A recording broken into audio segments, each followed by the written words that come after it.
Close enough.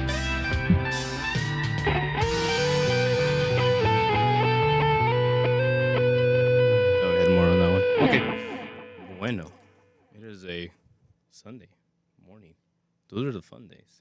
And today, ladies and gentlemen, we have the news of the week. If you don't know, yes, we come around, we say hi, and we figure out what has been exploding in the universe as we're out here enjoying the fun stuff.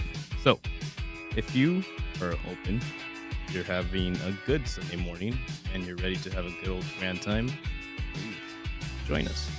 Have some fun as we go into the new week. Yeah, man. Coming off K-pop The Hunters, that was an interesting moment. All I'm saying, there's a future out there. But it is a Sunday morning. We're gonna have a good time and play some little fun music. So let's have some fun. It's gonna be a fun one. I haven't tried this one yet.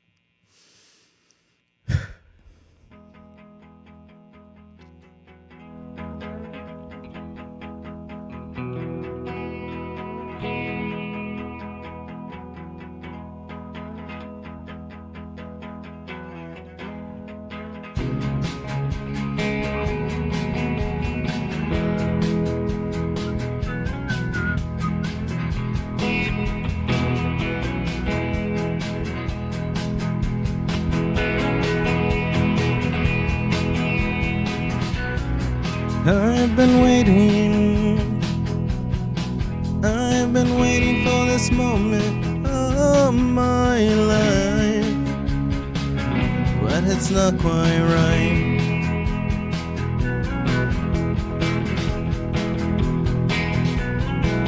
And it's real, it's impossible.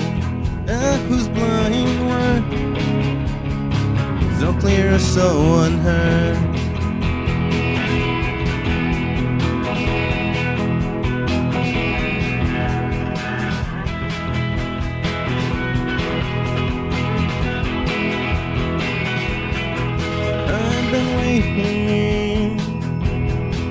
I've been waiting for the silence all night long, but it's a matter of time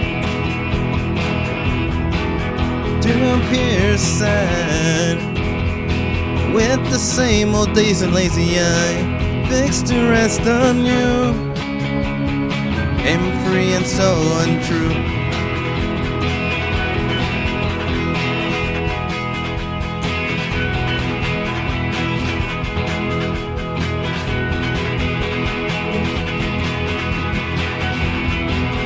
Everyone's so intimately rearranged.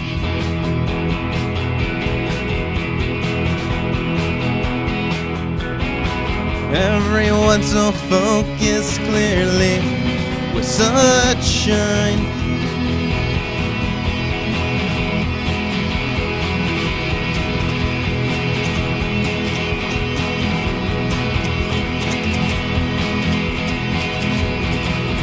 Everyone's so intimately rearranged.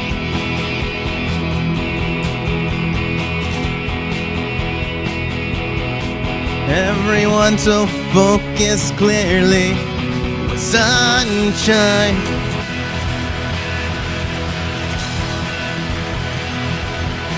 Lost and loaded with the same old decent lazy eye, straight to rest your gaze.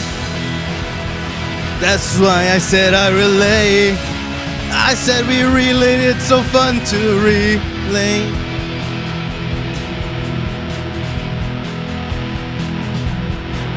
It's the room, the sun and the sky. The room, the sun and the sky.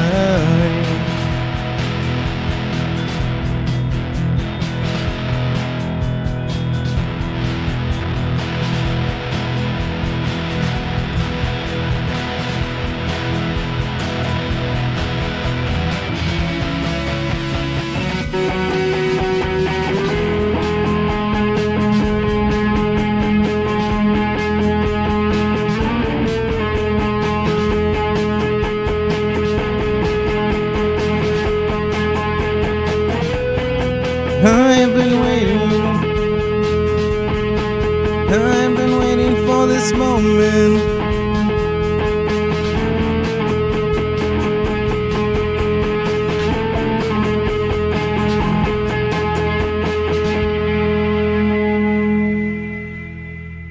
Thought we were gonna have a solo after that. Hey, Silver Sun pickups, man. Good times.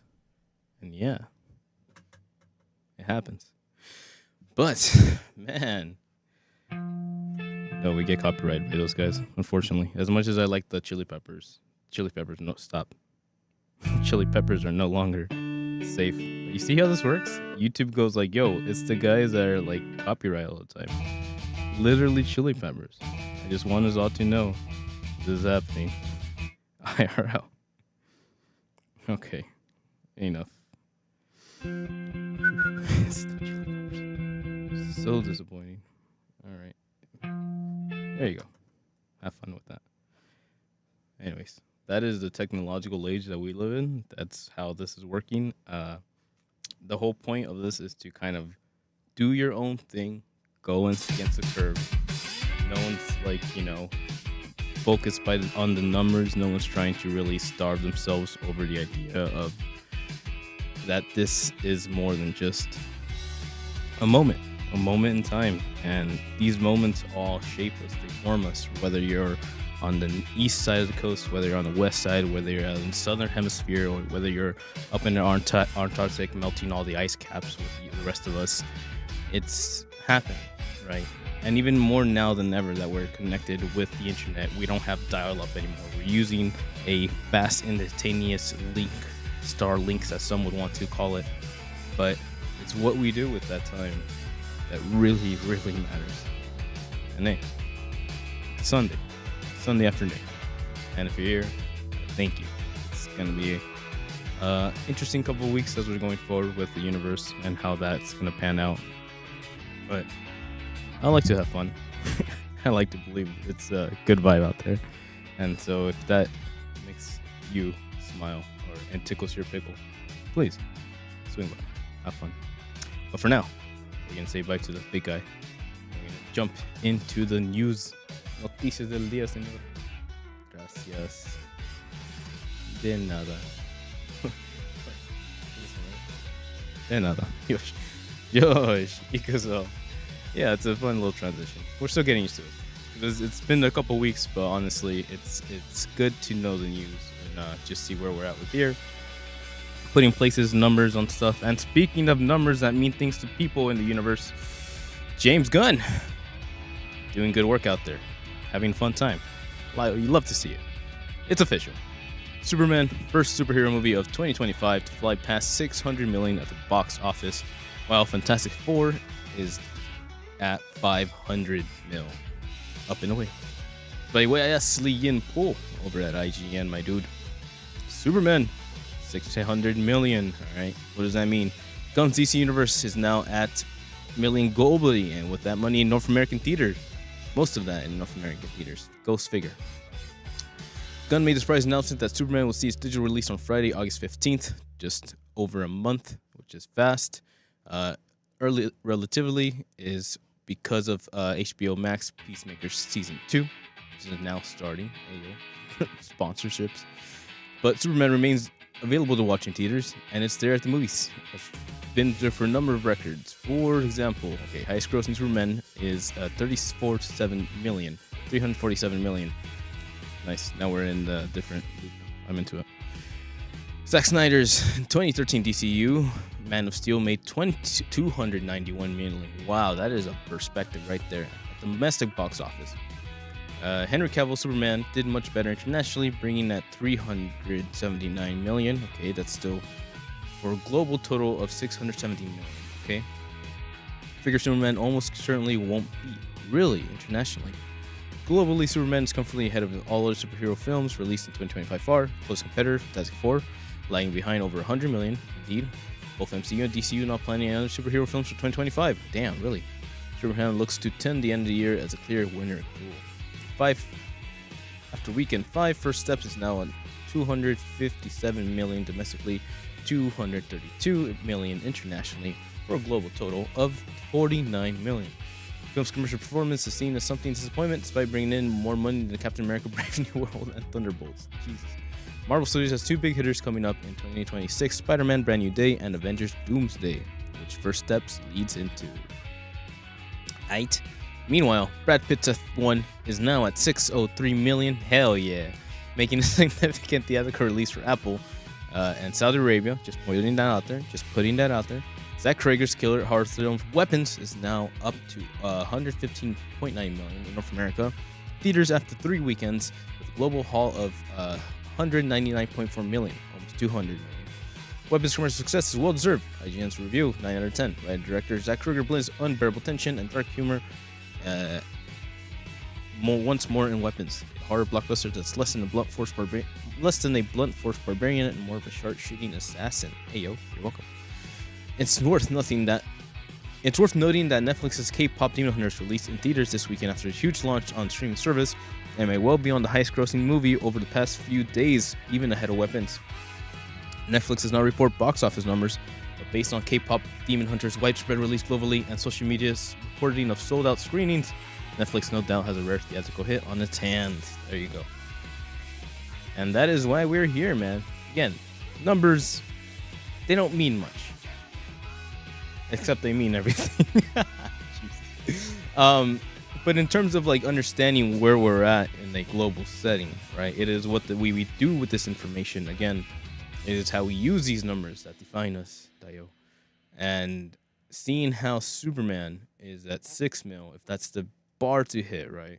Seeing that Fantastic Four not only going up those steps, but going there in a more like blanketness of hitting other international box offices and doing that.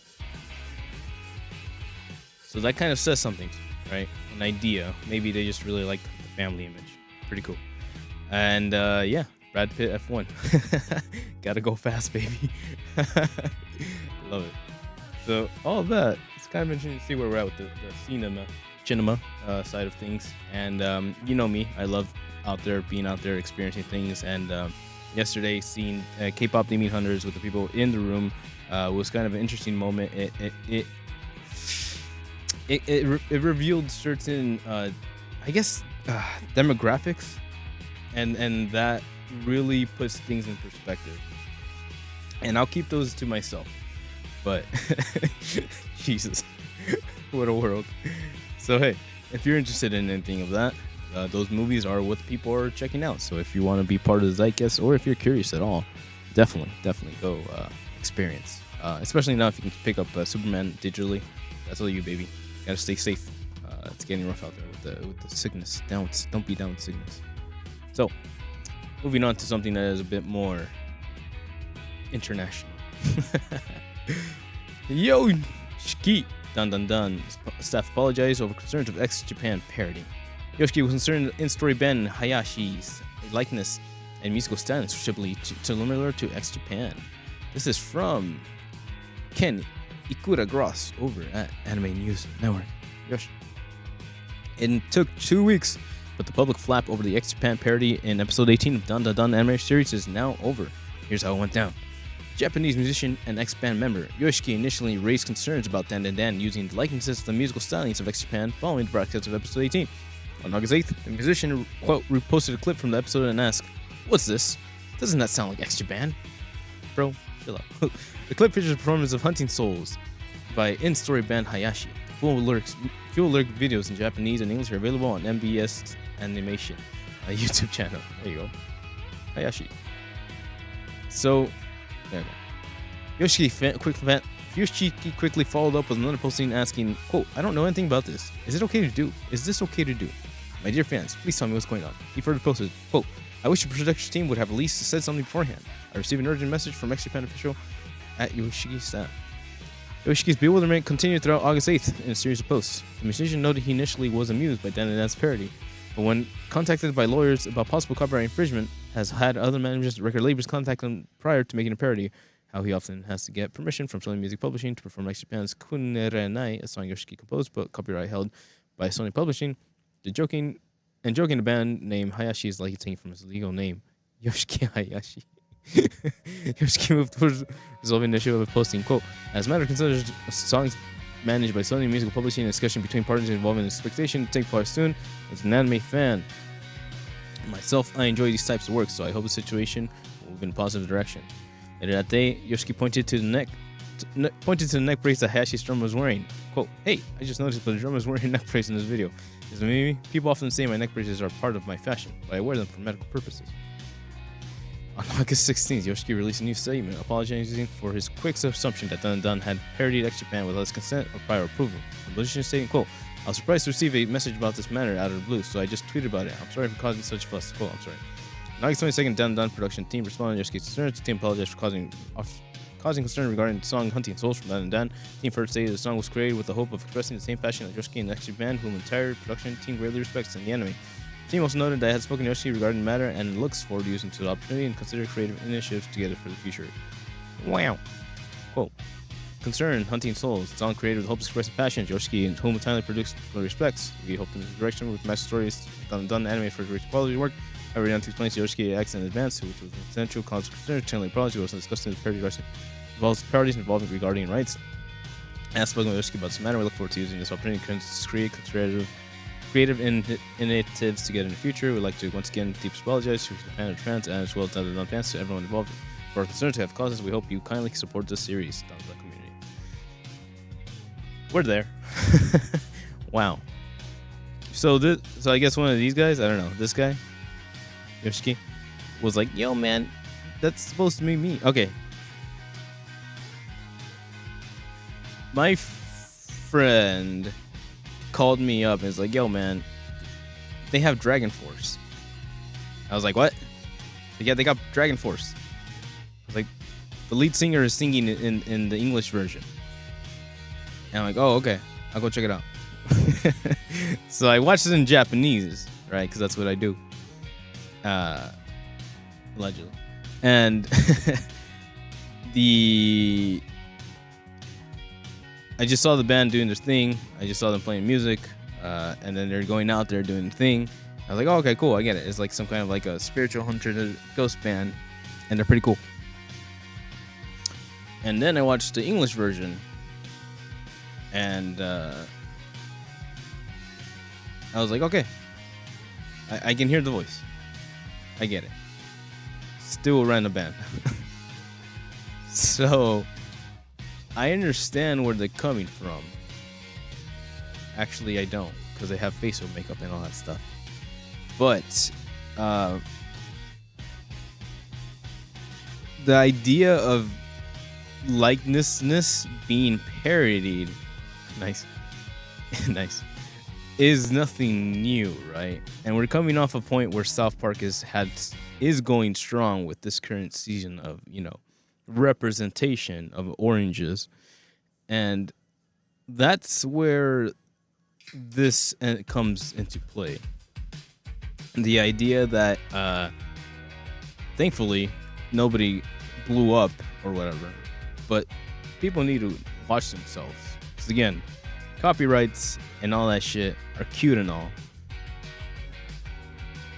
but at the expense of something that millions of people are enjoying right now, at least the anime community is enjoying right now. Do you really want to be the asshole to be like, oh, that's mine? So I mean, that's where I'm at with that. And I would understand if I would understand if the annoying orange wanted to yo man, they just did me dirty online. I understand that sentiment, but at the same point, I wouldn't want to give those people the power to be like, nope, no more. I'm paying everybody off to just say it's illegal or whatever. That's the slippery slope that we're running. And that's where I'd say really watch yourself and stop being potato and check that egoism. Doesn't serve anybody but your fucking greedy ass. And yeah, that's where I was with that one. Damn, I didn't think it was gonna go that hard. I was just hoping the guy would be like, "Yo, that's me." But yeah, especially if you're gonna be attacking my boys over at Science Saru. Man, I love that animation. They're the ones that animated Walk On Girl, The Night Is Young. Very, very cool. So leave them be. Battle. But apparently, X Japan isn't the only ones being represented. Sheesh! Because apparently, Le Gorillas are coming to Fortnite. Yeah. News Forza must be sent in Japan, Deep Rock. Yo, whatever that means.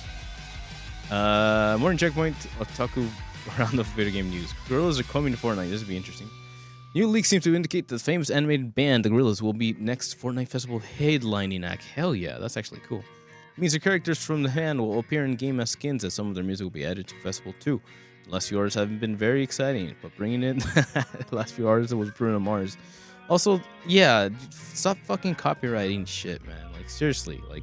Anyways, last year have been exciting. Gorillas have been identical, except Epic starts teasing the next week or sooner, and then Gorillas to arrive on August 26th when the current Bruno Mars season wraps up. They just dissed Bruno Mars right there. 2D Noodle, most likely the item shop. Marta Caruso or Festival Pass if you look. Nice. Fair enough. Forza Japan, it's in Japan. Okay. Deep Rock Galactic Survivor is making a leap to Xbox, and new Lego Batman will have Riddler trophies to find. Okay, here we go. I just wanted to see what this is at. Let's see. So let's investigate.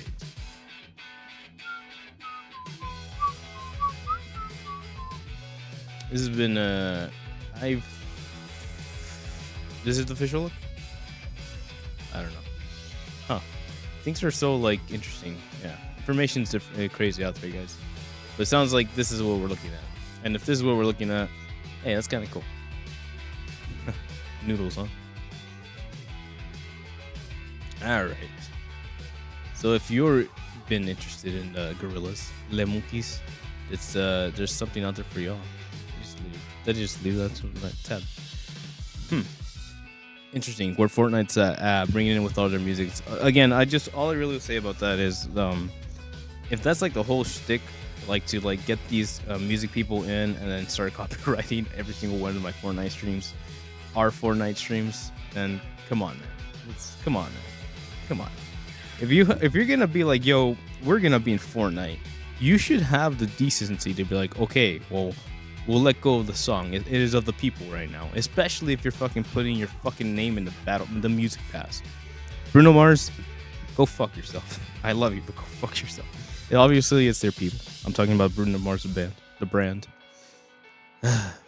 He's not the only one that needs to go. No, I'm just kidding. Gamescom opening night. Something that happened. I was curious. And then the universe just kept on spinning. So I figured the best we could do is just check it out here. Because time is a valuable thing. Watch the Fire Bloods occasionally scenes. This is by Claire Jackson over at Kotaku. Everything at Gamescom officially kicked off. That means today we were treated to trailer leading showcase on its opening night. Jeff Keighley. Seriously, guys? It's the whole thing. Opening night, straight from Cologne, Germany, featuring Jeff Keighley. It was pretty packed this year. Some solid trailers, reveals many awesome looking games. Wound up everything that happens. Cool. Call of Duty Black Ops. There you go. What's up with all these fucking ants? Jesus Christ. Trying to watch a video. Trying to do a video here, man. Black Ops 7. Lords of the Fallen 2. Sekiro, No Defeat. Oh, we were talking about that. Lego Batman. Legacy of Dark. I saw that one. Warhammer 4000, War of Dawn. Oh, there's a new one? Okay, cool. Monster Hunter Wilds X Final Fantasy 14 online. Onimusha, Way of the Sword, Capcom. Being Capcom. Fallout Season 2, look at that. Yeah, mention here. See much footage coming season. We did get some thoughts on the new show's talent. Okay. New Vegas along with the brief terror. And yes, Mr. House is there. And yes, there was a Kyle McCollum in a suit for power armor. Shit. I'm gonna have to catch up with the first season. Okay. Called it, by the way. I said New Vegas. Indiana Jones, Great Circle, The Order of Giants. What? Third video game adaptation for last year, The Great Circle, getting story expansion. More games, excellent immersive puzzles. Okay. Great Circle is coming to Switch 2 in 2026. Dark Carpenters, Toxic Commando. Hey, yo. Man. It's really showing off some satisfying clanky guns, zombie hordes, explosive action, some slamming electronic music. Toxic Commandos definitely looks worth checking out. Toxic Commando. Look at that. John Carpenter. Stick around a bit for this one. Saber. Same guys that do the Warhammer games, so that's some kind of horde AI in there. Gear up.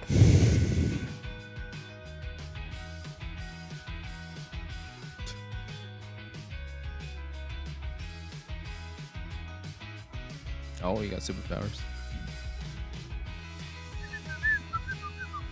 Check her right. Alright, fair enough. Zombie horde movie game.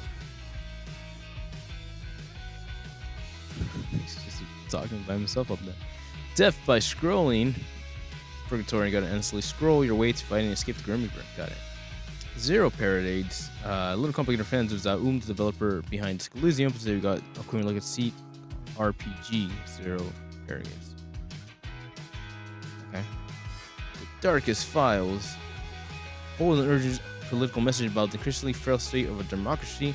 The Congress Gamescom Cares segment was devoted to showing off the Darkest Files, a game with painful lessons about how freedoms we all benefit from are increasingly at risk in ways that demand we actually do something about it, so go do something about it. Hey yo. Like clicking this button.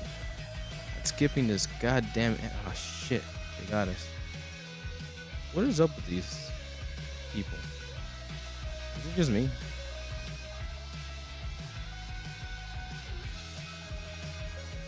Did I forget to pay the thing?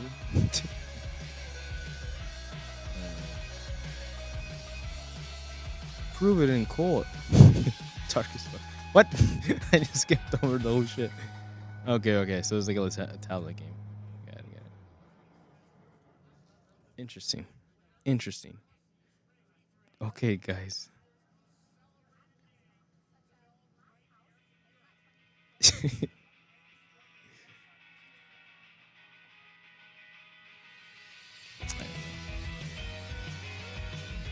Just going on no vibe.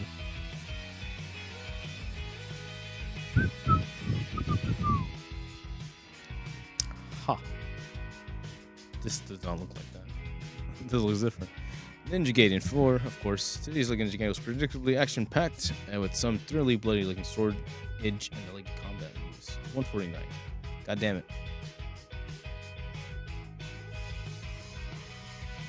Cookies, man. Who the hell did they hire for that? Hayabusa. Whoa. Team Ninja. Man, there's a game out there called Escaped Journey, the Odyssey to the West, or whatever. It's so good. I remember that being so cool on PS3.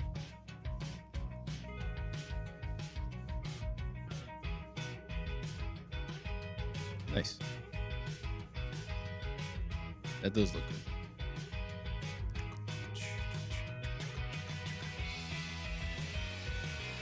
Mecha robots, let's go. Okay, got you some tactical strategicness.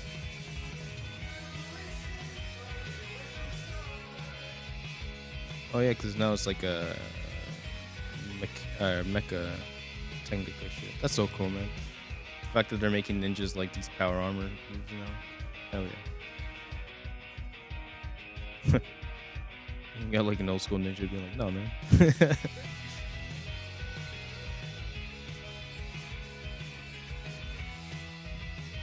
So this is like Devil May Cry, but with Team Ninja.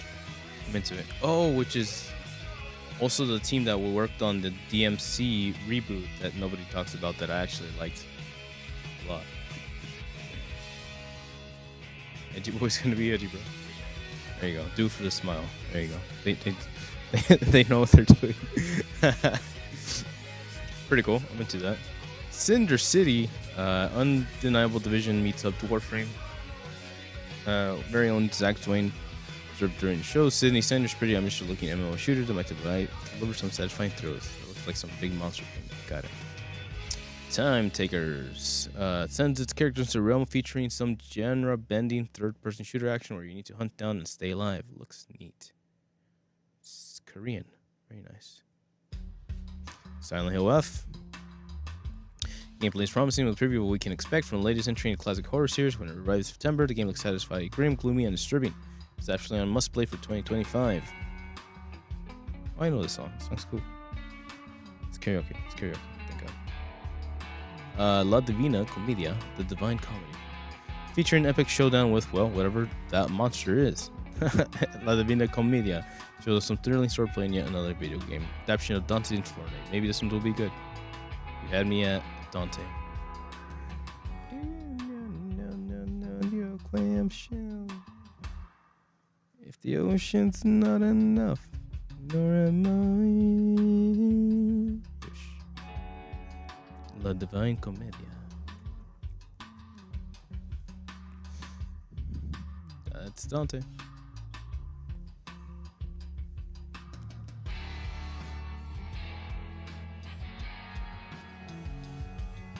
Take out his claws first. Damn, that's cool. Dodge those berry. There you go. Damn, son. Yeah, some kind of stun bar.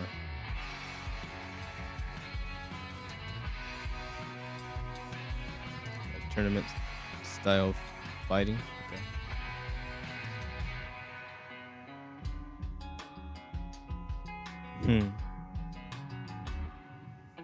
It's all cutscenes. Nice.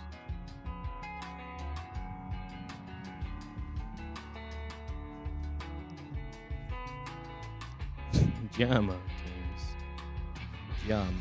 Jama.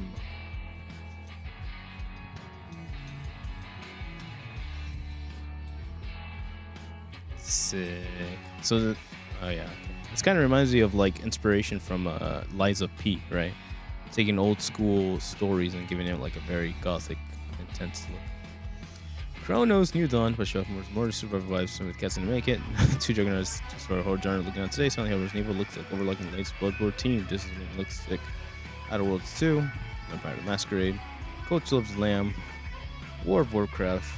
Wow, 20 years old. Project Spectrum, spooky looking Spectrum, upcoming horror PvE for who's like stuff with a little horror stuff. Ghost of Yote, Legends World premiere trailer. Gargantuan open world, Horns gets sucked into trailers. Goes Yote, Second Punch, Samurai Sim skin. Also get a co-expansion in 2026. Neat. And Resident Evil Requiem.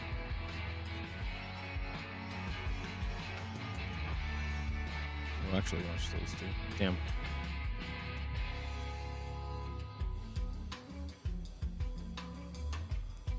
Just do it. Just do it, dude.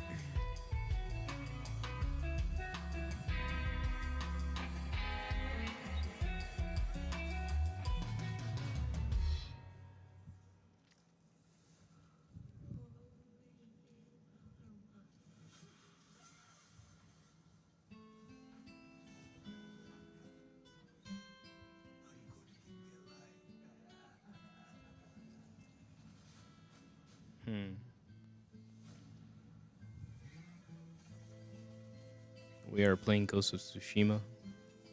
It has been quite the journey.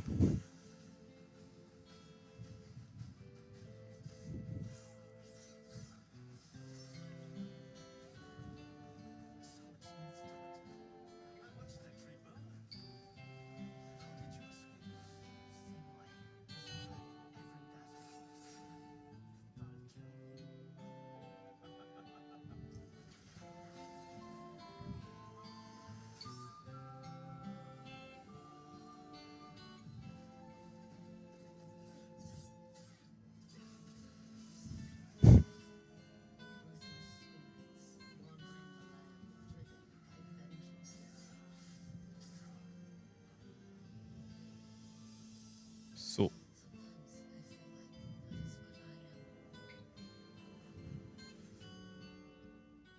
there you go. Ghost of Yote. You'll see.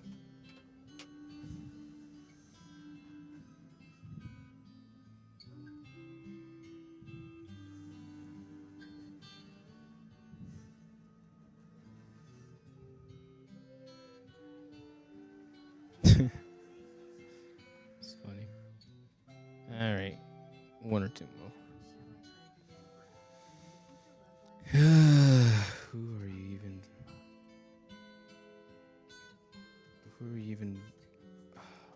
What is this world? What? There you go.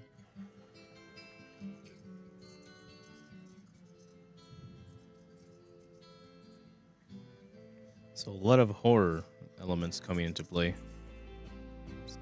Interesting.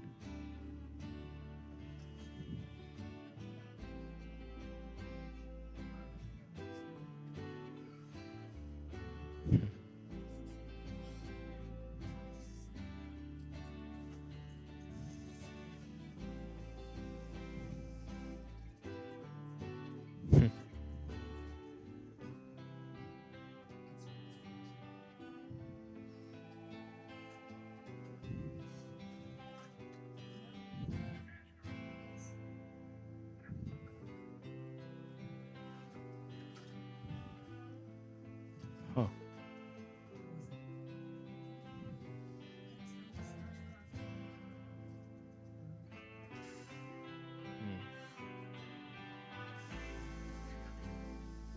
Who is coming?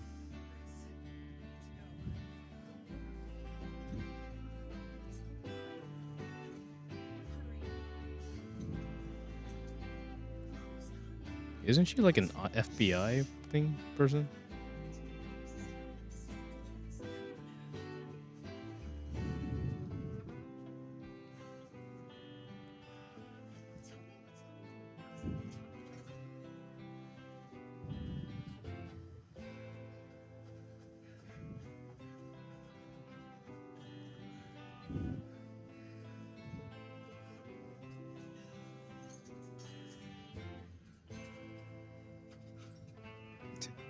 Interesting.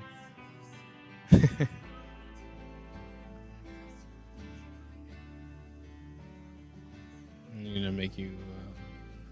We'll see.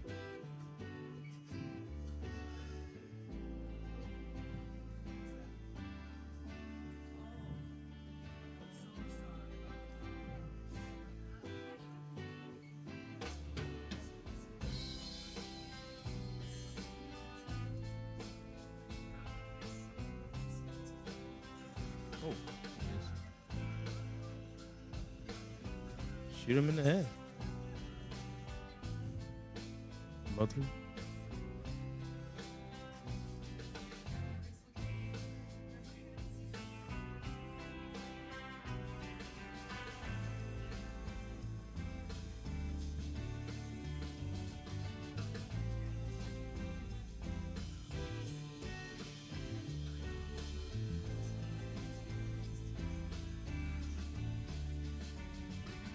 Interesting.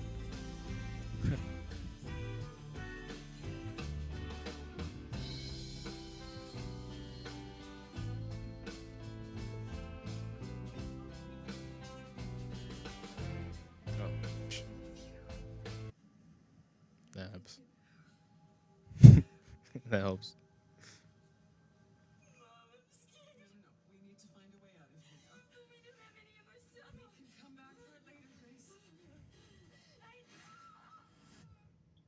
Rip. Ripperoni. Interesting setup. We'll see what that does for Capcom. Something happens here. Yeah.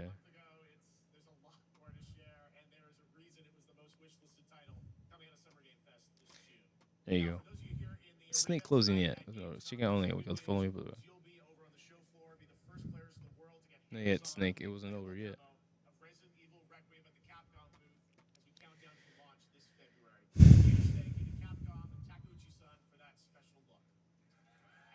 All right. Well, that's what happened. Lots of games happening.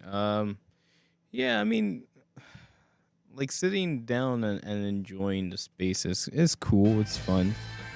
Um, Getting with the vibes and all that. So we'll see. It's again, we've talked about how the big players out there have been taking liberties with what they feel is most appealing, and so far that's been not there. That's not they've been not hitting the mark. So then the question becomes like, how do we go? How do we change things? Where do we go from here? And seeing them kind of go, I guess horror is the new element that people are excited about, but still something with a direction, right? Creativity. So we'll see where the future takes us and for play and all that.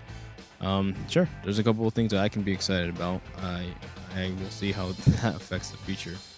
We go from there, but as long as there's an interesting narrative, we'll see where we lead. However, that's not all that's out there. Sheesh. Leading forward, Sony sells ownership stakes in Evo. Interesting. Sony sold this is Rebecca Valentine with Badging. Sony has sold its ownership in fighting competitive Indivo Indian Gaming and events to Norwin Gaming, leaving Norwin and RTS as joint owners. Damn. Second time Evo has changed hands in 4 years. Previously purchased by Sony and RTS, talent management and brand consulting company founded by streamer Pokimane. Really interesting. RTS. Sony is not fully departing Evo. It will be a global sponsor for Evo through 2028 and is one of the backers of Node 1 Gaming. When NSA acquired Evo alongside RTS in 2021, goal was to help the Evo community grow and spotlight the skills of a passionate fighting games fans on the global stage, said Phil Roseberg, head of partner development and relationship at Sony Interactive. SIE transitions to become the Evo sponsor. The momentum from Evo has never been stronger. Following successful Las Vegas event expansion to new regions, we look forward to supporting continued growth of Evo globally. Gaming may be an unfamiliar name to many. It's a gaming and events company based in India that was founded in 2015, has led to facilitated events such as DreamHack India, Comic-Con India, Valorant Challenger South Asian, various PUBG mobile championships, and others. At the same time, Saudi Arabian company Quidea, which became a global partner of Evo last year, has announced it is investing in RTS, investing in Pokimane, and will remain a global Evo partner throughout 2027. Quidea is a Saudi investment company behind a massive entertainment and tourism project in the country, which aims to build high-tech city centers around sports, gaming, and entertainment. So what we've been talking about. Evo has some fans wondering what the future will hold for Evo. Under Sony's ownership, PlayStation 5 was featured prominently at the event each year, including with demos and Sony games such as Astrobot and Marvel's Token. However, Sony's ownership also came simultaneously with Nintendo's dropping out of the event and no longer permitting Super Smash Bros. To be played there. Some are wondering if the departure of Nintendo's console rival means that Smash Bros. May make a comeback in future years. Okay. So that's what's happening in the fighting community. Evo is something that's just been annually there, and then seeing how Sony bought them back in the day was interesting because that was also around the time that they were licensed or first partying licensing Street Fighter. So they kind of had like a say in it. There's a reason why they bought it, and they were investing in fighting, and then they became like the household name around that time. And seeing them kind of let go is an interesting point for Sony, seeing how what their interests lie and maybe if what that says for Street Fighter in general, right? But still talking about this whole Quidea investment company again. Investment firms are gonna be the it's gonna be the death of us. I pray, I promise you that much. And yeah, man, it's just that. Just keep an eye on where we go from here, what changes, what kind of like culture comes from this, and what we're willing to accept in terms of how they're gonna treat the land and how they're gonna like make it its own thing. So what the people will tell you first and foremost, again, if Nintendo now decides to return because the Saudi investments are invested in Nintendo, that could open a way for them to like almost forcibly make Nintendo reuse the Smash property. And that is another interesting point to think about. Goddamn, what a world. But it's not the only move they're making, because Bungie boss Pete Parsons out after 23 years. Jesus. It's by Ethan Gotch over at Kotaku. CEO Pete Parsons will be leaving after 23 years. Veteran Justin Truman will take over as storied Halo studio struggles with flagging internet in Destiny 2. Delayed launch of Marathon, and a painful story in the integration following a sky-high $3.6 billion acquisition back in 2022. Damn, feels like so long ago. Quote, after more than 2 decades of helping build this incredible studio, establishing Bungie Foundation, and growing inspiring communities around our work, I have decided to pass the torch. Partners run a blog over at the Bungie's website. This journey has been quite the honor of a lifetime. I am deeply proud of the worlds we've built together, and millions of people who have called them home. And most of all, I am privileged by the opportunity to work alongside incredible minds at Bungie. Parsons joined Bungie back in 2022 and was an executive producer on Halo 2. He took over studio when previous CEO Harold Ryan left in 2016, the year before Destiny 2 shipped. Helped the engineers studio exit from Republic deal with Activision in 2019, and Bungie continued to grow at mid-year annual expansions for the hit sci-fi loot shooter. Things changed after selling to Sony in 2022. Bungie's expertise in multiplayer games didn't stop PlayStation's live service strategy from quickly going sideways. The studio suffered massive layoffs in both 2023 and 2024, with the key talent departing, including veteran designers Luke Smith and Mark Noseworthy. After the spin-off, codenamed Payback, was reportedly cancelled. IGN reported that soul-crushing atmosphere among some of the staff in late 2023 amid the first round of cuts, as Bungie's independence within Sony began to crumble following the declined fortunes of Destiny 2. Parsons came under fire in 2024, layoffs after listings for a sports car collection indicating millions in purchases following the lucrative 2022 sale to Sony, even as a rank and file staff were giving pink slips. Quote, when I was asked to leave Bungie in 2025, my goal was to grow into a studio capable of creating and sustaining iconic, duration expanding entertainment. Parsons wrote in his goodbye post, we've been through so much together, we launched a bold new chapter for Destiny, built an enviable, independent, live ops organization capable of blah blah blah. Incredible family story interactive. More recently, Bungie has faced an uphill battle with the Marathon, distraction shooter rival, one of its old franchises. The game was supposed to come out in September, but was infinitely delayed following a middling reception to the closed alpha earlier this year and a plagiarized art scandal. That saw the team forced to overhaul marketing assets, including trailers, to remove the elements created by the outside artist. Truman, 15-year-old Bungie, began working at the studio at the original Destiny. Admitted to some of the studio's recent fumbles, remains committed to create worlds inspired friendships. I've also been part of these efforts with Bungie's. Okay, we're hard at work right now doing that both with Marathon and Destiny. We're currently heads down, but we'll have more to show in both these worlds later this year. And number one comment, don't praise him. He's the reason the downfall of Bungie, turning into Bungie. Well, what does that mean? Where do they go from here? He looks tired. Let's just say that. But yeah, man. All these moves were made, and maybe to keep the company afloat, but still, just kind of investing in certain things, and we'll see, man. Maybe it was a midlife crisis. You never know. And he took out people with him. So that's where we've been right now. If it makes if it doesn't make sense as to why people say we're not excited, or I'm not excited about the AAA spectrum at this point, it's because things like this just prove that, like, the people who are making moves out there, quote unquote moves, the people who are getting paid up the ass just to do these big brain ideas, don't really know what the climate is anymore. And it's like one of those if it worked once, it one-trick ponies, and it's shitty to think that these one-trick ponies are like in charge, and because they're so comfortable in their little chair or their ivory tower, or whatever you would call it, that there's no inspiration to change. There's no like creative outlet to like grow anymore, and that's why AAA has just been an interesting place to kind of listen to and see where they're at. and I don't know what it's gonna take for them to kind of like switch it up or finally understand what's going on. Horror games are now coming around. We'll see how long it takes before the horror games are like boring again or overplayed or whatever. But we'll see. Internet, man.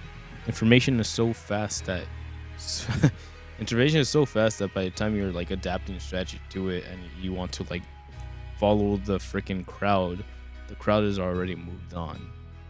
And that's why you shouldn't like bank on hype too much. Yes, you hit the jackpot here and there, but if your whole life is just aiming to hit the jackpot, then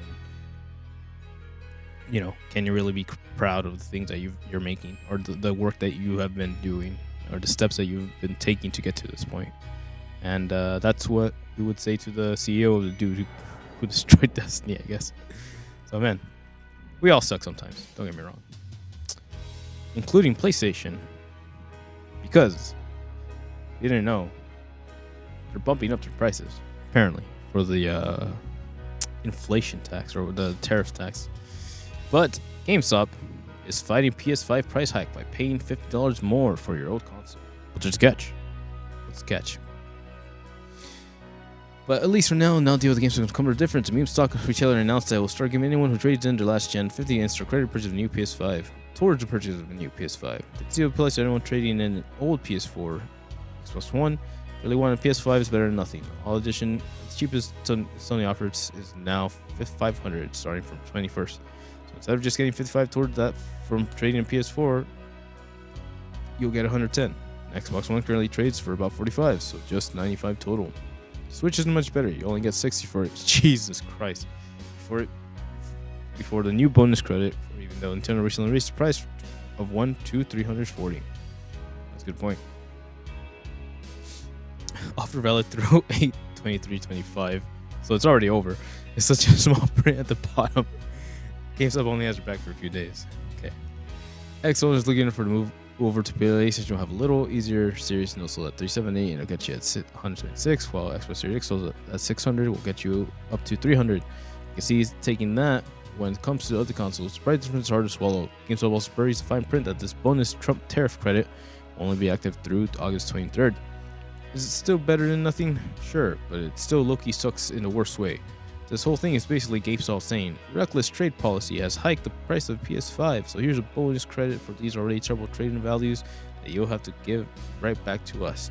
GameStop's edgelord CEO Ryan Cohen, despite being Canadian, has been a big booster of Trump, even as the president rolled out the current tariff regime earlier this year.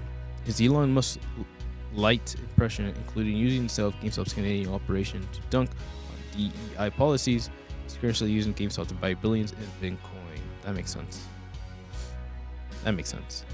Bitcoin. So yeah, we all suck. Damn it. Yeah. So GameStop it's already over. Don't worry about it.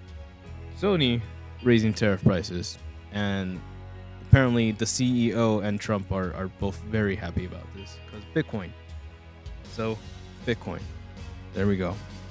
Internet, money. Okay, let's walk into it. Internet and us being able to transfer and wire money throughout the internationally at the speed of sound has made this separate pool of wealth and currency. That's what I'm talking about. Obviously, some people call it Bitcoin, right? Some people call it whatever it's supposed to be, stocks. But is why it sucks to have like people who the government is works for itself, right? Let's just say right now it's could be doing good stuff, it could be generating welfare, or it could be generating wealth, it could be finding smart ways to benefit its people in terms of like education, in terms of opportunities, in terms of places of business, in terms of what's it called, like development and childhood development, family development, stuff like that, right? But instead we get a quote-unquote businessman who is just bribing people to make things flow a certain way so those people can make profit off of the insider trading, which, sure, what's the end goal? So we'll see. I like GameStop here and there, but you know, we'll see. But that's not all. Thought we were done? Hell nah, bro. It's important to understand where we're at now, right? Because we've done the things, people have said the stuff, we've raised the prices. So a year from now, where do we lie? 1 year after Concord, Herman hopes future live service failures will at least happen, quote, early and cheaply. Shut the fuck up. It is by Quentin O'Connor over at Le Gamer. Prost serves as CSO for Studio Business Group at Studio Interactive Entertainment. Importantly, for our purposes, this role includes working as head of PlayStation Studios. Put plainly, then, when host has something to say, we tend to tune in. In a recent interview with the Financial Times, the article is paywalled, but relevant snippets have been pulled. Host reflects on a PlayStation a year from Concord's disastrous launch, painting what is at least ostensibly a reasonable outlook on the future of the company's live service initiative. In short, it isn't going anywhere, but safeguards are in place to help avoid such massive commercial crumbling in the years to come. Concord lasted a week and cost around $250 million to make. Financial Times interview covers a wider scope than just Herman Holtz's parts, providing a nuanced analysis of the state of PlayStation with insights from other top execs and various industry analysts. Holtz's perspective is one of measured caution. Quote, I don't want teams to always play it safe, but I would like for us, when we fail, to fail early and cheaply, he told FT. What's up? Live service initiatives aren't going anywhere. They make far too much money when they're successful. And they do so in a sustainable way. Which will help companies like Sony maintain steadier bottom line every quarter for years. That's just too tantalizingly, and frankly, even something like Concord, while catastrophically cost enough to be more than a few drops in the failure bucket, is by no means going to shatter any commercial empires. They'll continue, but they'll do so with guardrails. Got it. Quote, put in place rigorous more. That's fair, and it sounds like a lot is going to stem from fostering greater degree of communication between individual studios. Financial Times words includes close relationships between top executives who clock hundreds of hours of gameplay ahead of titles going live. And this won't just involve live service. Sure, Host is in charge of everything, including all those prestige hits like God of War, Last of Us. Right, it's also a decreased emphasis on quantity. Shifting gears back to Concord for a moment, FT's interview contains the following key passage. As they note, Jim Ryan talked about big game and PlayStation's overly ambitious goal. Of course, Host is not going to be like, yeah, I'm sure. I mean, that's totally still happening, but it isn't. These dialogues with the press are often used to display inflection points in a corporation's overreaching visions. When the head of studio seems casually declares that the number itself is essentially irrelevant, to definitive proof of an operational paradigm shift. Expensive demise appears to have led a change in strategy. Host downplayed the previous target pushed by former PlayStation boss Jim Ryan. Previous target pushed by former PlayStation boss Jim Ryan of releasing 10 or more live service games by March of next year. Sony canceled plans for some high-profile live service attempts, such as Last of Us. The number of live service releases is not so important. What is important to me is having a diverse set of player experiences and a set of communities, he said. Communities. Interesting. Let's see how the next few years turn out. Personally, I'm sticking with single player experiences regardless, but not everything is about me. Sony still sees a future with live service gaming. When Fortnite and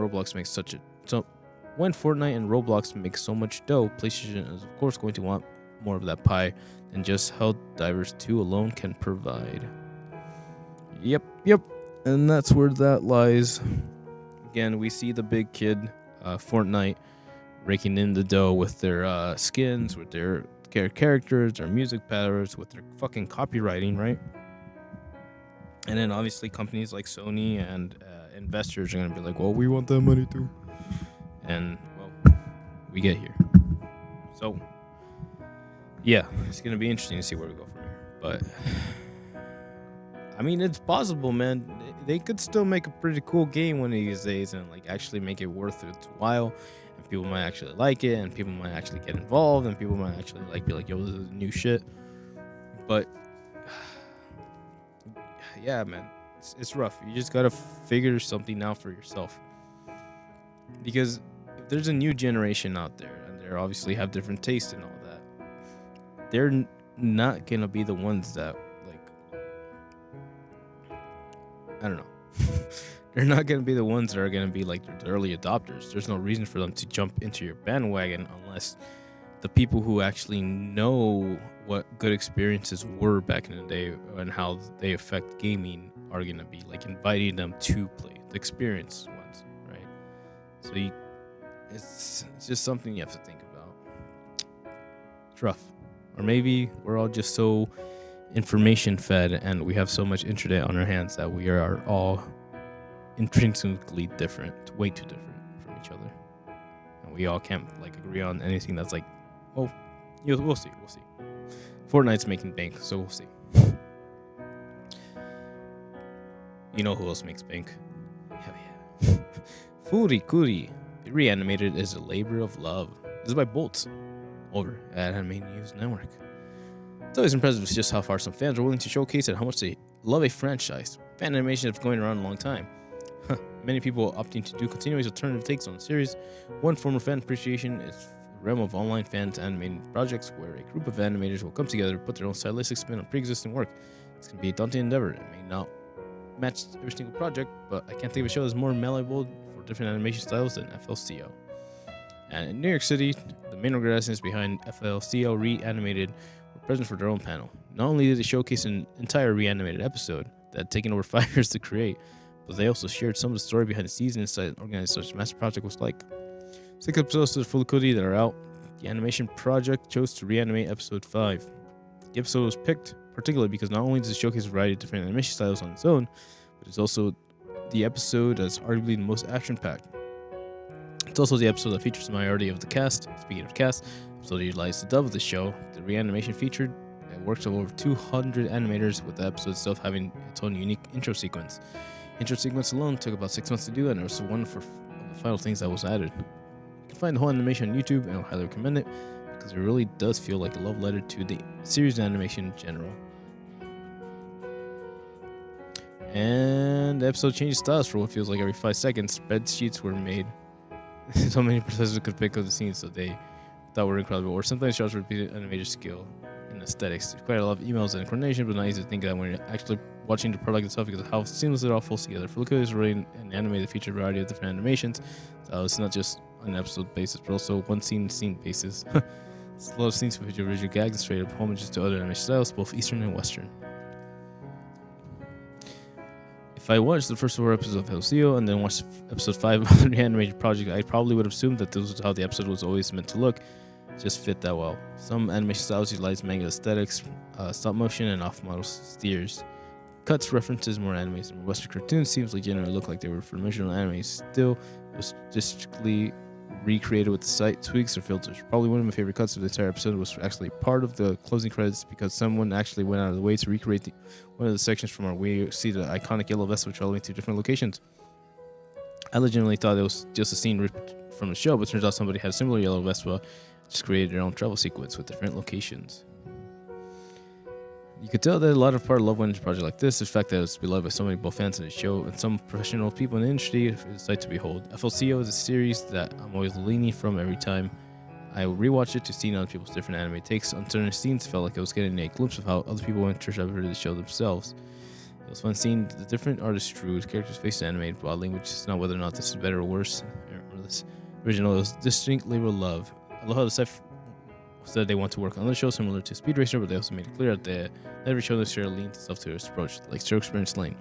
Still, I do hope we get more projects like this, either from FLCO itself or from the other shows, because we need more fan celebrations from the animated medium and as collaborations. So this can really showcase how special things can be when talented people work out together. Yeah. People liking something, getting together. Pretty much. FLCO is what? 20 years? Brother.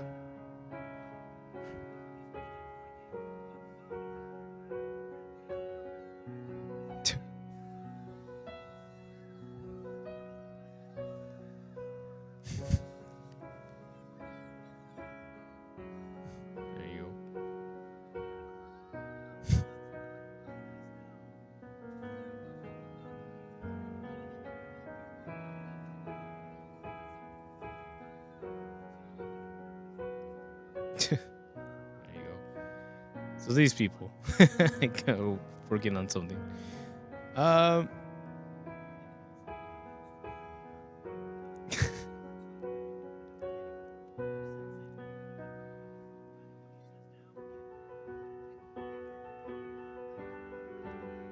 Is this in English? The English dub. Yeah, it's just quite the interesting scenario. I think Fully Coolly hit an interesting point for most of us.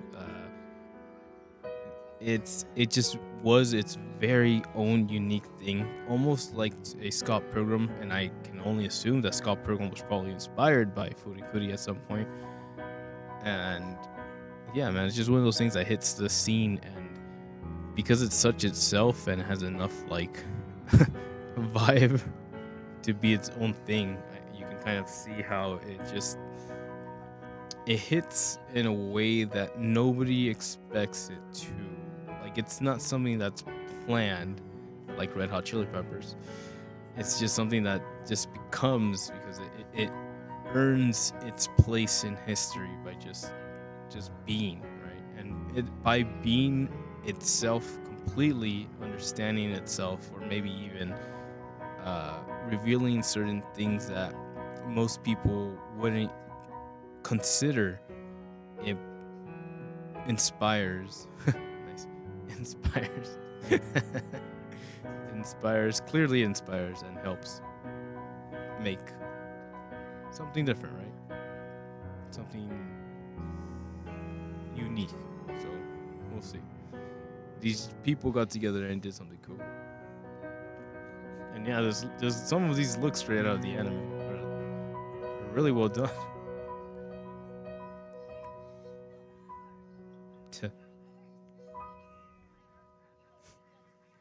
Just want to see him freak out real quick.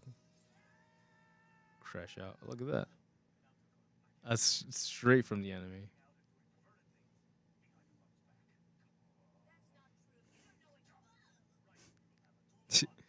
Lupin the Third. Alright, cool. So yeah, there's your thing. Straight up Lupin the Third. Alright. So, if you're interested, go check that out. Pureto no barot. Pure bara. Pura bura. Yeah, buddy. And then we're taking it to the extreme. Man, Devil May Cry, the anime series, drops season 2. We're gonna go quickly because it's time. Dante vs. Virgil, Brother vs. Brother. Devil May Cry season 2 premieres 2026 only on Netflix. It seizes a point of official Devil May Cry before showing exactly what it means by Brother vs. Brother showdown. Picking up from where we were introduced to Virgil right at the end of season 1. Check it out below. Anime adaptation, Hopkins' popular franchise, Devil May Cry, brought to you by Life, none other than Castlevania executive producer. Nice. Eddie Shankar follows a complicated relationship between brothers. Okay, season 2 is a very different show. Yes, Dante levels up, Shankar recently said. His skills improve, and you'll see him embrace more of his iconic badassery fans of the game can expect. That said, I'm still telling the story, and the great characters don't just win, they grow. What makes Dante compelling isn't that he's unstoppable, it's that he learns to keep getting stronger. Wow. Gave season 1 an 8 out of 10. Good job. Castlevania and other Shanky's projects similarly secured 8 out of 10 upon release in 2017. Damn, buddy. Shanker's involved in other Netflix projects too, including Castlevania Nocturne spin-off, Assassin's Creed series, and even an animated PUBG. Wow. Look at these guys making money off of video games. Pretty damn cool, actually. you get to a point, and you're just there. Making shit happen. Too dangerous. Oh. Huh.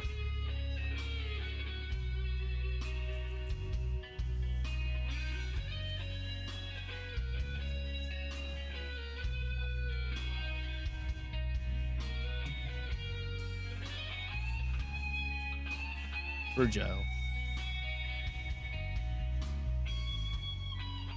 I saw this. There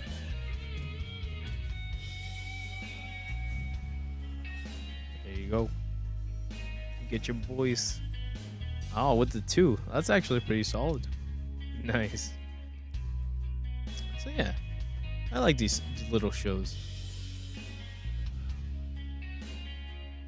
So I do actually really like these shows. So it's pretty cool that the Audi guy is putting in his efforts. Again, you get a dude who actually really enjoys the medium and decides to go with it and create some projects. And even if those projects are unique, right? They're inspired, but they have a different take. They're more, let's call it, edgier. Maybe edge is what everybody's missing these days. And it's very, very impressive to see how far he's come from specifically from that first Castlevania, which was great. I remember enjoying that. But now seeing him jump to Devil May Cry and apparently add a Assassin's Creed, come on, that's my dude right there. That's my boy. So definitely looking forward to see how far they take it and what else we can see in the future. Because believe it or not, it's not the only video game series. That's right, we touched on it. Sekiro anime gets 60 second reveal, and it looks slick. It's by Ethan Gotch over at Kotaku. Sekiro No Defeat is an animated adaptation from Software's Sekiro Shadows Die Twice, and it's coming exclusively to Crunchyroll. Once it debuts, we won't know what it has yet, but a brief introduction to the art style. Game's on 25, it looks great. Released back in 2019, Sekiro had players take control of Shinobi called the Wolf. Change up from Software's usual Dark Souls formula. It's more of an action-adventure game than a standard RPG, emphasizing perfect parries and giving players access to grappling hooks to explore the world. It won Game of the Year at the Game of the Awards 2019 and is one of the studio's best games to date. How do you turn that into an epic episode? Anime? Take a look at the trailer.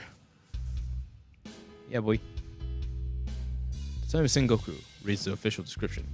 Japan is fractured into many independent nations tangled in a ceaseless war. At the center lies Ashina, the land of the sacred earth, an ancient mystery. In a senseless war, center lies Second line of Earth of Ancient Mystery, 2 decades after Sword Saint. Nice. Inchi Nasina reclaimed the region in brutal coup. The new threat emerges from within. The interior of Ministry, desperate to protect his homeland, Ishin's grandson, Genichiro, turns to a forbidden power.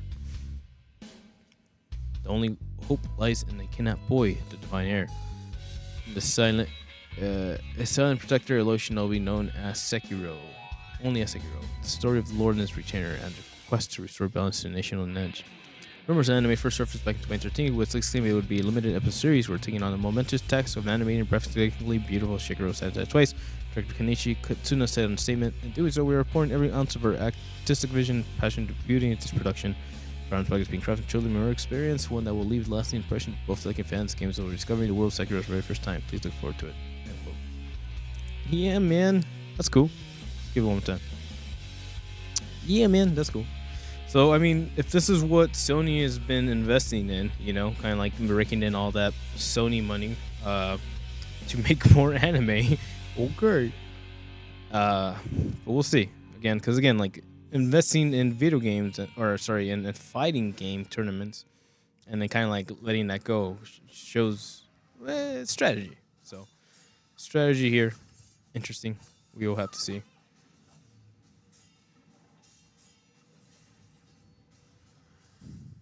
There he goes.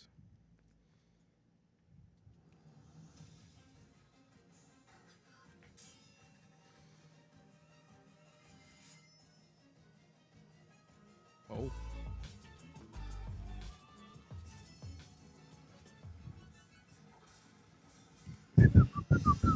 Eesh. No emotion, no remorse. right. We're getting there. Shizzles bizzles.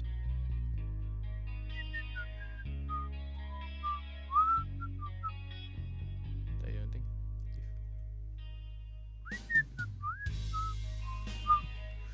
Alright. Yeah. Dragon projects, animation projects. Yeah, and movies. Obviously, things are happening very soon. We just saw Demon Hunters in theaters, and now we're getting ready to jump forward with Miss Kobayashi's Dragon Maid movie. Demon Slayer is coming up too. I'm actually looking interested to that. September 11th or 9th. I got like an early stream today. That was weird, but we'll see. There's a lot more love Dragon Maid. Some of the humor might be quite a taste, but it's a lot of heart and passion behind the series.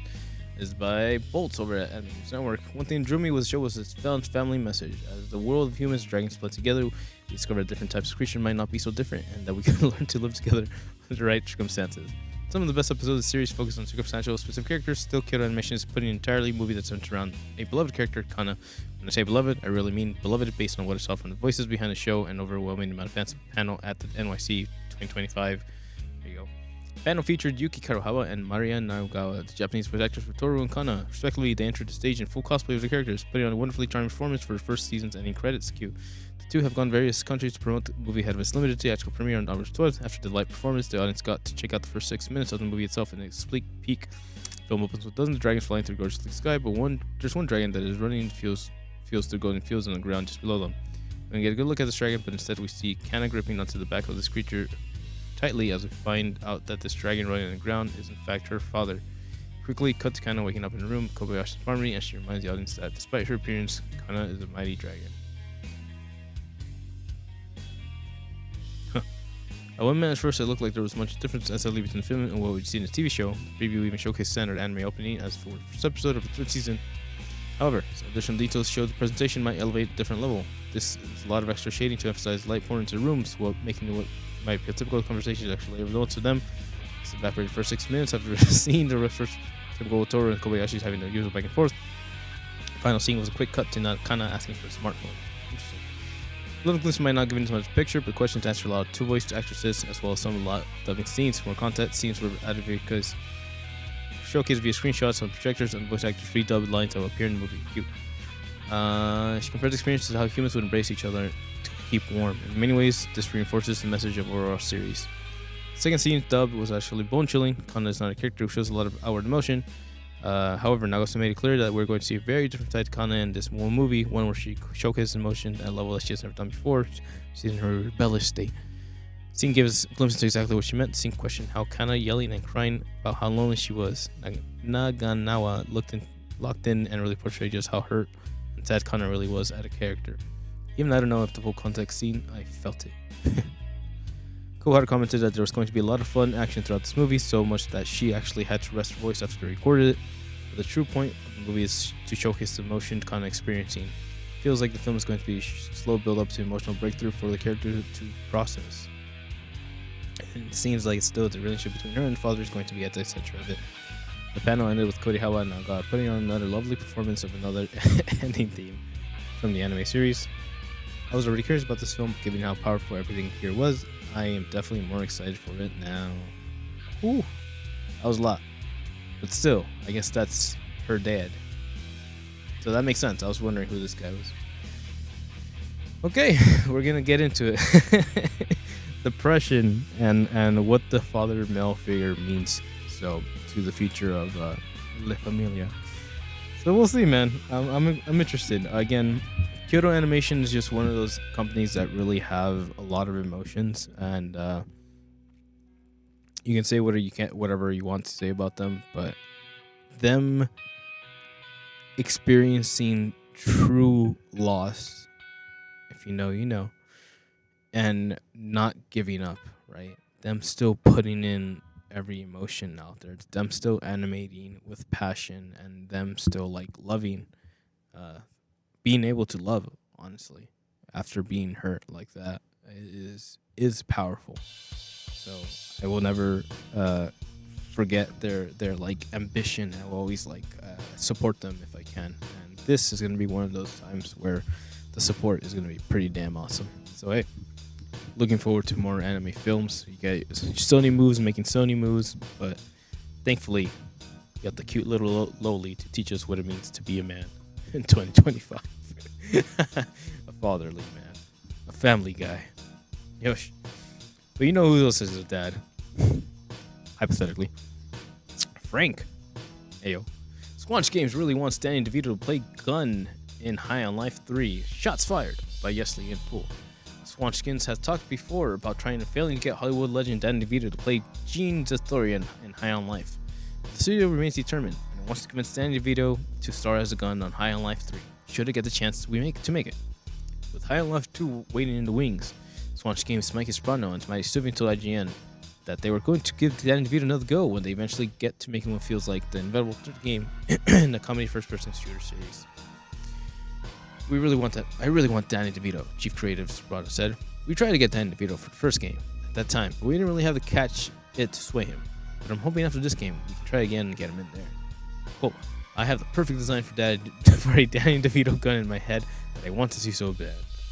So why didn't Danny DeVito work out in High on Life? According to executive producer Matty Studmayan, it was felt that Danny DeVito would have been so unlikely to say yes, that it wasn't even worth the ask. Strevin said, quote, I believe the response we got was, quote, we will take this to him, but his agent doesn't even know if he'll understand what it is. And he'll probably just say no. Quote, we're going to try really hard on the next one. Spano then issued a call. Danny DeVito reached out. We're ready for you. Yeah. Danny DeVito, reach out. We're ready for you. Okay. Whether Danny DeVito appears in High on Life 3 or not, Squanch Games has more pressing matter. High on Life 2, as announced at Gamescom, with the sequel launched on February 13th on PC and Game Pass Day 1. There you go.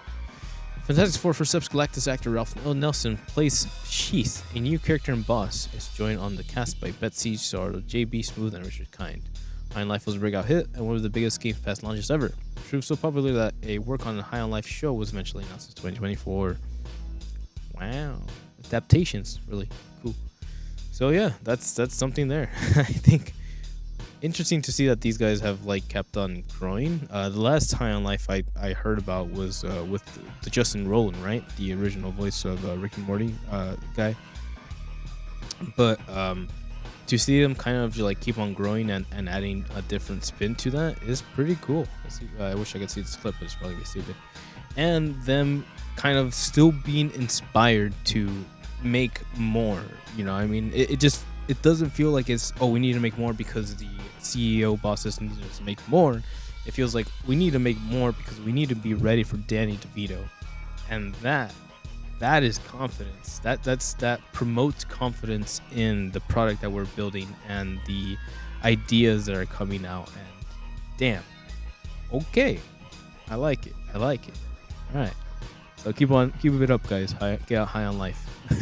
keep up that runner's high, and I hope to see Danny DeVito in the future. But you know who else is blasting? We'll go quickly. Kaho Entertainment shuts down 11 piracy sites, released 160 million illegal works in the first half of 2025. Damn, boy.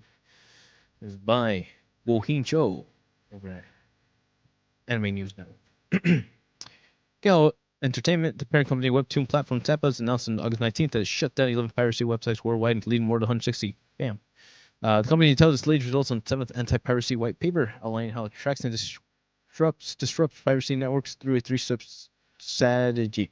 Targeting illegal sites, tracing operations, and inducing takedowns, the voluntary closure or legal action. Since establishing its anti-piracy task force in 2021, Kaho Entertainment has identified operators behind more than 130 sites, leading to the closure of 29. Key tool has been the open source intelligence, collecting and analyzing digital traces left across domains, servers, and social media. Kaho has used this information to cooperate with Interpol and law enforcement agencies in China, Vietnam, Brazil, Spain, and other countries, pressuring operators carrying mass content removals. Kaho Entertainment stated one of the most significant shutdowns in the first half of the year was a shutdown in May of Reaper Scans, major English language hub, pirated webtoons, and web novels, with an estimated 10 million monthly visits and an estimated US $500 million in damages. Kaho Entertainment also confirmed that it's pursuing lawsuits and criminal complaints against piracy site operations in China, United Kingdom, Vietnam, Brazil, and Spain, signaling an aggressive legal strategy alongside technical crackdowns. The company emphasized that protecting creators and ensuring fair distribution channels remains central to its mission as webtoons and web novels continue to expand in global popularity. Damn, son. This is an interesting one because obviously webtoons gonna webtoon, right? Obviously we have sites that are sharing webtoons, and piracy is sailing the high seas. The high seas is more popular than ever, and maybe for good reason. We've seen how the industry has kind of exploited a lot of the artistic creativities, again with the whole copywriting, again with everybody just kind of being like me, make more money, and we see that, right? So I'm not gonna say that this is that is bad or whatever, but I guess we just have to understand what it is that is being accomplished here in terms of what is, again, the end goal. Why is it so important? Like, what exactly are they taking away in terms of distribution abilities, and what that means for the companies, and if that really like justifies creating a digital infrastructure that has the power to jump between nations and declare its rule, aka its laws, and to enforce its laws across nations. Because if you really think about that, that's interesting. And again, slippery slopes for different folks, man. So when you add a whole AI that's just busy gathering information with that kind of intention, it gets a little thought-provoking as to what is being learned, what lessons are being taught, and where we go from with that. So just putting that one out there. They're making their moves, they're doing their stuff, and we'll see what that means for the future, if it helps the industry grow, or if it kind of like stagnates its process, or it secludes itself to a new revenue stream. But hey, man, let's not think about it too hard. Instead, let's rejoice, because it's a big day. And according to Kenneth Shepard over at Kotaku, internet reacts to Hollow Knight Silksong's big day.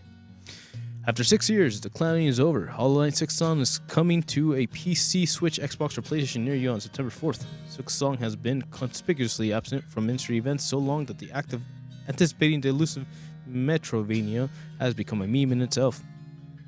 Now that's imminent. What does the internet do with all that pent-up energy? They draw, yell, and celebrate. So far, most prominent reaction to Silksong news from beyond keyboard smashing is the art that represents the end of a meme. For years, Hollow Knight fans have been depicting their constant waiting of crumb on the news with images of the game's characters dressed in clown makeup. The joke got so popular that even someone modded it into original game. Jeff Keighley even referenced it ahead of GameStop's opening live show where Silksong made an appearance. Now fans are hanging up and throwing away their burning cloud wigs and wiping off the makeup. Cute. Time to hang up the costumes. The wait is over. Today, let's see.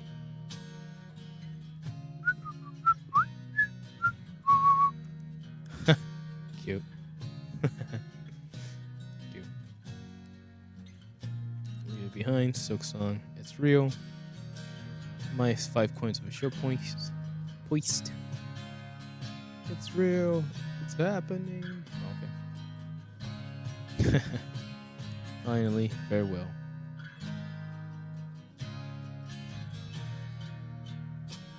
So long, partner. Stupid. Though the end of the clownery is part of the equation, others are expressing relief and excitement they'll finally be able to play the game they've waited for more than a decade for. Yoosh. Silksong. Can't believe Silksong is real. And today's trailer revealed so September 4th, but then Ballard specified in 2025. Some of us using this joke that may actually be far from over. 2029. Okay, but what year? Hollow Knight fans are lining up in droves to play Silksong at Gamescom. We'll see those lines get a little smaller now that everyone knows the game is just 2 weeks away. 2 weeks? Jesus. It's not a lot of time, but it's enough to play or replay the original Hollow Knight. Yeah, I should get on that. It's just about any console you can imagine. Just consider one of the best Metroidvania games of all time. There's still people have been playing around all this time. Yeah, man, Silksong. Maybe I should get into that. So, that's a thing. It has been in decade, or like not a decade, years, right? Since they've announced it, and people have been waiting for it, and like, woo! Finally! Now we just have to wait and see just how overhyped it has become, or if people can actually contain themselves and accept it for what it is, instead of like presenting its values. You know what I mean?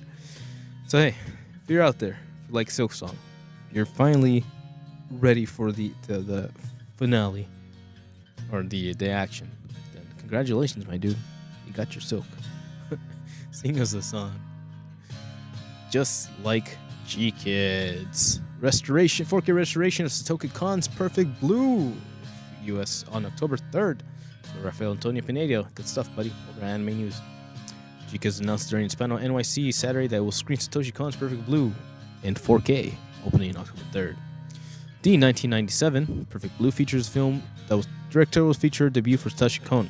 It went on to make the Millennium actress Tokyo Godfather's Paranoia Agent and Paprika before his death. 2010, The Contemporary Tokyo's the story concerns the pop singer Mima, who tries to develop an acting career, only to experience threat and trauma as her mind breaks down. She is tormented by ghostly visions of her singer self. Manga Entertainment released the film on VHS and DVD. G-Kids and Shout Factory released the film on Blu-ray and disc on DVD on March 2019, and re-released it again in a steelbook edition on September 21st. G-Kids and Phantom Net screened the film in 500 US theaters for 2 days. On September 28th, the screens earned US 420 881 at the box office. G-Kids Iconic Events releasing an Anime Expo screened the film as part of Anime Expo's AX Cinema Night screenings in September 2023 to celebrate the film's 25th anniversary. Kon bases Perfect Blue anime film on Yoshikazu Takeuchi's Perfect Blue. Okay, Perfect Blue, complete metamorphosis novel, which 7 Seas Entertainment shipped in February 18th. 7 Seas also shipped Takeuchi's second Perfect Blue novel, Perfect Blue, Awakened from a Dream, in April 2018. Very cool. You know, we all like a interesting, thought-provoking story. And, yes, it's true. I just watched Black Swan for the first time in my life yesterday. Wow. Yeah, man. And so, seeing, like similarities from that, I couldn't help but imagining the Perfect Blue live action adaptation, which is essentially Black Swan, if you really want to put it that way. So more anime inspired Hollywood blockbuster movies. But still, seeing the original and being able to see all these interesting remakes in 4K does mean like cool things, right? If there's one thing that AI probably got right, it is the restoration process. And seeing these films like look crisper, sharper, and fresher than ever is a benefit, man. And you know, obviously, if they come out on the 4K Blu-rays, then you can go out and check those out. So, for now, I know Sony's gonna charge me for this movie ticket, but you know, we do our best. So for now, I would say it's pretty damn cool. And I encourage us to watch the stories that help keep us sane and help us inspire and understand what the process of losing yourself to a image, the cost of what that is. So crazy stuff, crazy cool stuff, I imagine. But you know what else is crazier?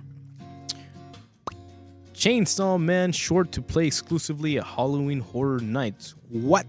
Coming September to Universal Studios Hollywood. This is by Jim Vejdova. Vodoa.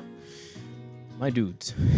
This year, Halloween Horror Nights at Universal Studios Hollywood will feature Chainsaw Man: The Chaos, an original anime horror short based on the hit Japanese manga and Mappa's anime series. The short will play in language within the DreamWorks Theater. Poster for it can be seen below. According to the official synopsis, Chainsaw Man: The Chaos recounts the tale of Denji and the Devil Hunters as they battle the Halloween Horror Night Devil and his army of zombies. Denji, resurrected into Chainsaw Man, a devil-human hybrid with protruding chainsaws from his body, ultimately takes control in the quest to combat the devils. It's an extreme showdown that dares guests to survive the chaos of screams and blood. Halloween Horror Nights at Universal Studio begins Thursday, September 4th, and runs through select nights through Sunday, November 2nd, 2025. My dude. That's the guy. That's the guy. Oh, that's us. That's us. Chainsaw Man, Le Chaos. There's even more Chainsaw Man coming this fall. Chainsaw Man, the movie Rise Arc, will open in Japan on September 19th before hitting US theaters October 29th, 2025. Yeah, boy.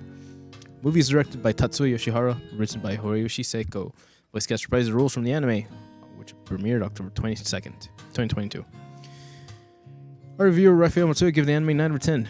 She said the show more than lives up to the manga's hype with some stunning and brutal action, gallows humor, an incredibly bleak story, and an endearing protagonist. There you go. Yeah, man. Go to Knott's Berry Farm instead. Done VIP fast dash for both Knott's and Halloween. Knott's is way better. Entire park is Halloween themed, not just the mazes. And the Knott's mazes are more elaborate. Universal fun to do. Relax. Year after the release of USJ, the experience was cool though. It's bizarre that they are only showing this a year after the USJ. The experience was cool though. Was hoping for Demon Slayer with how big the movies are this year. Terrifier and Chainsaw Man is absolutely wild. Wishing can go. Yup. So that's that. I remember when Fan Fest nights happened. Go check the video if you haven't checked it out. It was cool. Yeah, it was interesting to see how they were opening up to more of the anime side of things, and obviously me running around this Tanjiro probably definitely helps with that. But yeah, them doing like cool more introductions of this clearly shows that there's an interest in the anime side of things, and Universal is more than willing to dabble into the weeaboo side of things if there is money to be made, and clearly we got the money, boys. So hey, we'll be there. I'll be there. I'm excited. This single-handedly sold me. I was curious about Terrifier, but this one takes the cake, kid. So looking forward to that. Very nice.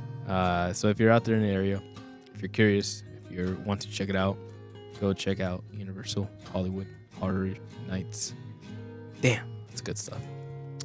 So, fortunately, that is where we put an end on it for today.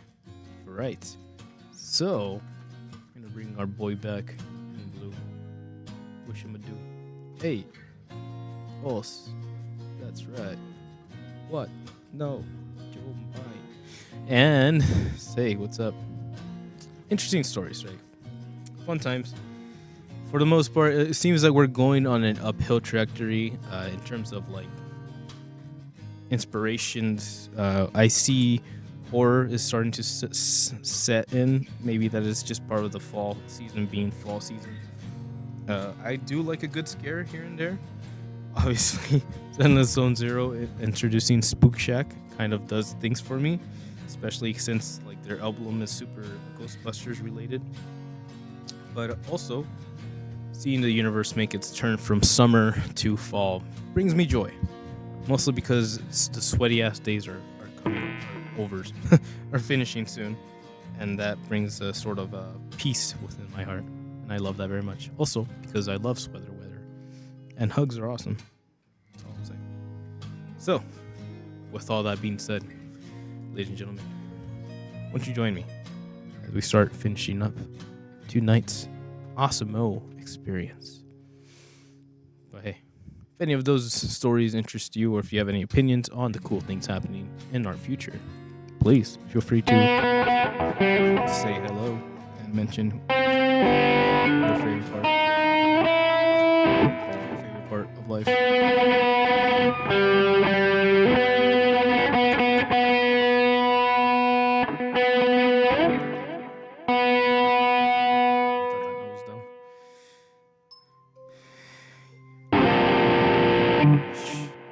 Yeah. It's been fun.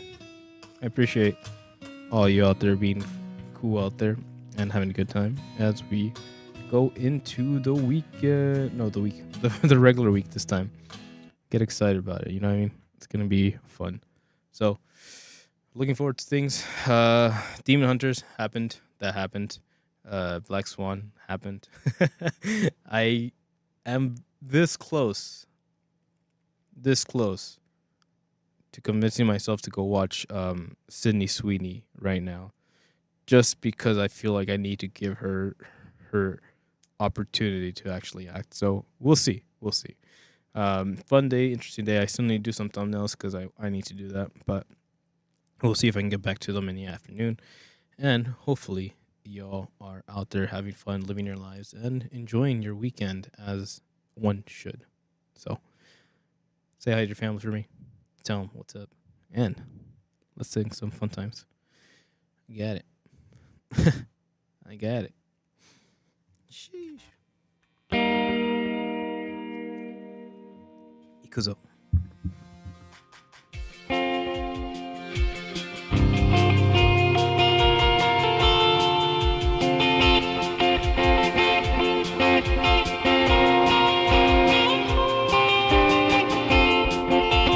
Here we go again. Kinda wanna be more than a friend. So take it easy and I wasn't afraid you'll never satisfy. Here we go again. Sick like animals, we play pretend. You're just a cannibal and I'm afraid I won't get out alive. No, I won't sleep tonight. Oh, I want some more. Oh, what are you waiting for? The bite of my heart tonight. Oh, I want some more. Oh, what are you waiting for? What are you waiting for? Say goodbye to my heart tonight. Here we go again. I feel the chemicals kicking in. I wanna run and hide. I wanna run and hide. I do it every time. You're killing me now, but I won't be denied by you. The animal inside of you. Oh, I want some more. Oh, what are you waiting for? Take a bite of my heart tonight. Oh, I want some more. Oh, what are you waiting for? What are you waiting for? Say goodbye to my heart tonight. Hush, hush, the world is quiet. Hush, hush, we both can't fight it. It's us that made this mess. Well, can't you understand? Oh, I won't sleep tonight.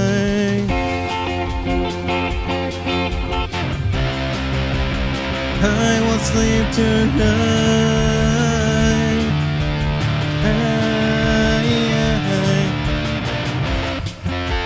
Here we go again. Oh, I want some more. Oh, what are you waiting for? Take a bite of my heart tonight. Oh, what are you more? Oh, what are you waiting for? What are you waiting for? Take a bite of my heart tonight.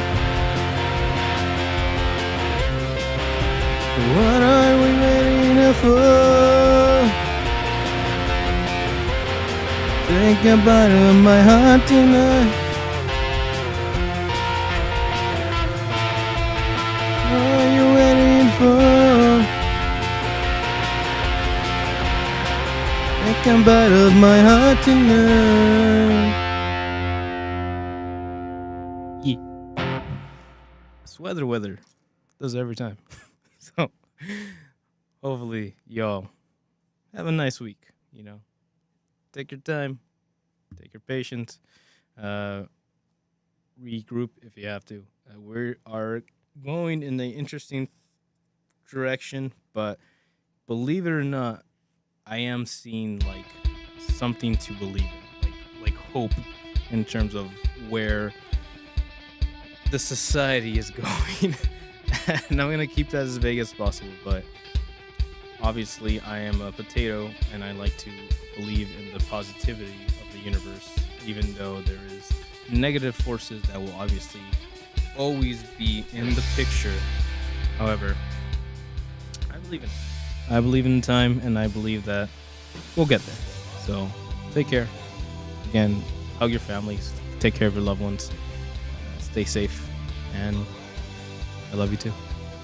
Until then, hasta la próxima. Ciao. Yush.